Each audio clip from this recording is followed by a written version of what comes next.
السلام عليكم البنات، كنتمنى تكونوا بالف خير ويلقاكم ان شاء الله هذا الفيديو وانتم في احسن الاحوال. كما كتشوفوا البنات، اليوم غادي نشارك معكم واحد السلطه اللي كتجي صراحه لذيذه بزاف ومختلفه على باقي السلطات.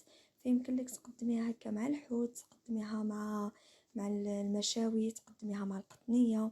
يعني صراحه كتجي لذيذه بزاف، فإلا جربتوها ما غاديش تبقاو تستغناو عليها. انا راه دائما عندي هاد السلطه معتمده. فتحضيرات السلطه كنحتاج المعدنوس مقطع، الثومه، البزار، كنحتاج هكا طريفه السوريمي، الذره المصبره، وعندي الروز مسلوق هو وخيزو يعني مسلوقين من قبل، وعندي تشكيله ديال فواكه البحر، كروفيت، كالامار، المهم اللي عندك في الدار.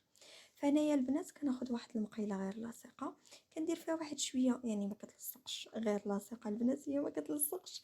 يعني كندير فيها واحد شويه ديال، كندير فيها شويه ديال الزيت، غير شي شويه. كندير فيها المعدنوس، الثومه والبزار، كنخلطهم هكا مزيان وكنشعل البوطه، ما تكونش مجهده بزاف، يعني تكون النار متوسطه. كنبقى نحرك فيهم هكا حتى تتحسوا بديك الربيع وديك الثومه. هانتوما كما كتشوفوا تشحروا مع بعضياتهم مزيان، وديك البزار. من بعد كنضيف هاد التشكيله ديال فواكه البحر فاللي عندكم.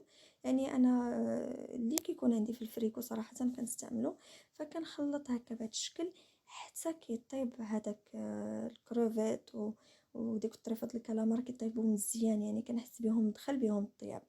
ديك الساعه كنطفي البوطه وكنضيف هكا الرز مع خيزو اللي مسلوق ومقطع هكا طريفات صغار. كنحركو، هادو راهم مسلوقين من البنات من قبل. صافي هنا البنات راني طفيت البوطه عليهم، يعني دابا غير كنخلط، غير كندير واحد الميلونج وكنضيف هكا يعني الذره المصبره بهذا الشكل وكنخلط. وحاولوا البنات تاخذوا الرز النوعيه المزيانه باش ما يتعجنش ليكم. ومن بعد كنضيف يعني طريفات ديال السوريمي. فالبنات انا هنايا يعني ما كنستعملش الملحه، حيت ديجا عندي يعني من بعد عاد كندير لاصوص من الفوق. فإلا تنوجد لاصوص ديجا مالحه كنزيد عليهم من الفوق.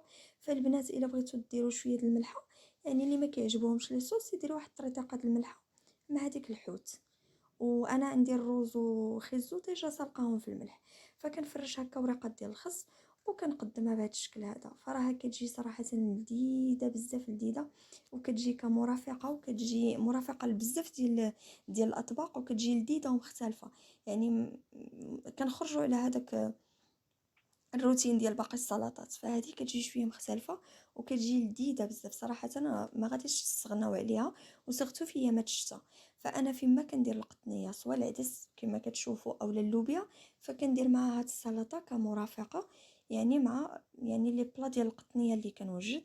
فكما كتشوفوا العدس ديالي وجدتها، وهي راه ما كتاخذش الوقت نهائيا. كنحطها هكا مع شويه ديال الخبيزه وشويه ديال وخبيزه ديال الدار والعصير وهادشي اللي قسم الله.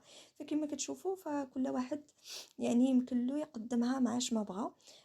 فكنتمنى من الوصفه ديال اليوم تكون نالت الاعجاب ديالكم، وما تبخلوش عليا بضغط زر لايك مع تفعيل زر الجرس باش يوصلكم كل جديد. وشكرا لكم بزاف.